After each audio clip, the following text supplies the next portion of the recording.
તો મેઘરાજા સમગ્ર રાજ્યમાં હેત વરસાવી રહ્યા છે અને હજી હવામાન વિભાગે આગાહી કરી છે કે આગામી 7 દિવસ આ જ પ્રકારે વરસાદી માહોલ રહેશે। સાયક્લોનિક સર્ક્યુલેશનને કારણે આગામી 7 દિવસ ધોધમાર વરસાદ રહેશે। ખાસ કરીને વાત કરીએ દક્ષિણ ગુજરાતની તો દક્ષિણ ગુજરાતમાં સુરત, નવસારી, બિલીમોરા, વલસાડ, વાપી, દમણ, દાદરાનગર હવેલી આ દક્ષિણ ગુજરાતનો જે આખો પટ્ટો છે તે દક્ષિણ ગુજરાતમાં વધારે વરસાદી માહોલ રહેવાની શક્યતા છે। ભારે પવન સાથે વરસાદી માહોલ રહેશે। સમગ્ર ગુજરાતમાં હાલ અત્યારે વરસાદ છે। अलग अलग राज्यों में वरसाद है, परंतु अलग अलग जिल्लाની વાત કરીએ તો જે સૌરાષ્ટ્રના કાંઠાના વિસ્તારો છે ત્યાં પણ ભારે પવન સાથે વરસાદની શક્યતા વ્યક્ત કરવામાં આવી છે।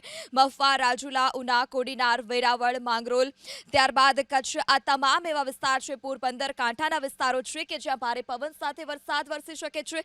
હવામાન વિભાગે માછીમારોને દરિયો ન ખેડવા પણ સૂચના આપી છે। ખાસ કરીને વાત કરીએ તો દક્ષિણ ગુજરાત, સુરત છે, નવસારી, બિલીમોરા, વલસાડ, વાપી, દમણ, દાદરાનગર હવેલી, બારડોલી, ત્યારબાદ કોસંબા, ભરૂચ આ તમામ એવા વિસ્તારો છે કે જ્યાં ભારે પવન સાથે વરસાદ વાવણીલાયક વરસાદની ખેડૂતો રાહ જોઈ રહ્યા હતા ત્યારે સારા વરસાદથી ખેડૂતોમાં પણ ખુશી છે। ત્યારે સાર્વત્રિક વરસાદની હવામાન વિભાગે આગાહી કરી છે। આજે ભરૂચ, સુરત, નવસારી, વલસાડ, દમણ આ તમામ દક્ષિણ ગુજરાતમાં ભારે વરસાદની હવામાન વિભાગે આગાહી વ્યક્ત કરી છે। ત્યારબાદ આવતીકાલે પણ દક્ષિણ ગુજરાતમાં ભારે વરસાદની આગાહી કરવામાં આવી છે। આજે કાંઠાના વિસ્તાર છે, સૌરાષ્ટ્રનો પટ્ટો છે, કચ્છમાં વરસાદની આગાહી હવામાન વિભાગ દ્વારા કરવામાં આવી।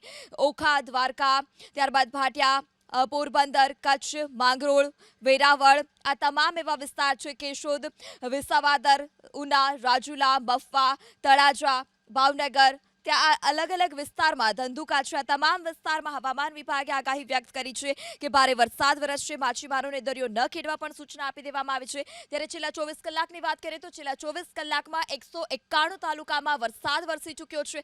સૌથી વધારે 1 થી 2.5 ઇંચ વરસાદ અને હાલની સ્થિતિની જો વાત કરીએ તો સાર્વત્રિક રાજ્યમાં મેઘમહેર છે, મેઘરાજા હેત વરસાવી રહ્યા છે। અલગ અલગ વિસ્તારોમાંથી વરસાદી પાણી ભરાવાની પણ સમસ્યા સામે આવી અને આજની વાત કરીએ આજે પણ દક્ષિણ ગુજરાતમાં ભારે વરસાદ એટલે કે નવસારી છે, ત્યારબાદ બિલીમોરા છે, વલસાડ છે, વાપી છે, સુરત છે આ તમામ જગ્યા પર ભારે વરસાદની આગાહી હવામાન વિભાગ દ્વારા વ્યક્ત કરવામાં આવી છે ગીતા। અને આગામી 7 દિવસ સાર્વત્રિક વરસાદમાં સાર્વત્રિક રાજ્યમાં આ જ પ્રકારે મેઘરાજા હિત વરસાવતા રહેશે। જી ગીતા। જી આભાર આપનો આ સમગ્ર માહિતી બદલ। તો આગામી 7 દિવસ સુધી હજુ પણ વરસાદી માહોલ યથાવત રહેશે।